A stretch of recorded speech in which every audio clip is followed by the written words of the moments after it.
Some nights I don't feel tired. I feel heavy, like I'm carrying a future that hasn't happened yet. Like time is moving and I'm standing still. A few years ago, I told this feeling to an old man I met during a long walk.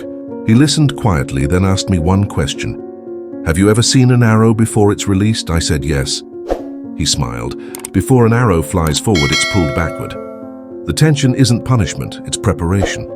That stayed with me, because most people think pressure means something is wrong. Deadlines, restlessness, impatience, this silent urgency inside your chest.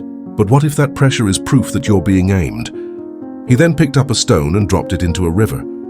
The surface shook for a moment, then went calm. Your mind, he said, is scared of movement, but growth always disturbs the surface before it deepens the current. From that day, I stopped asking, why am I not there yet?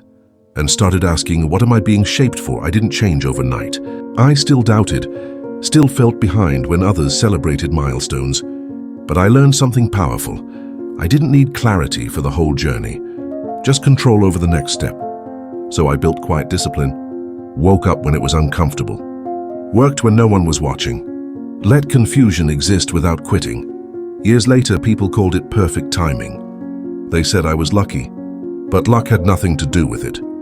I wasn't late, I was loading. If you feel pressure but also possibility, if your life feels stretched, not broken, you're not lost. You're an arrow under tension, and release always comes after resistance. Drop one word in the comments, pulled or ready. This channel is for people who feel more than they can explain. Remember, what's meant to fly is never rushed.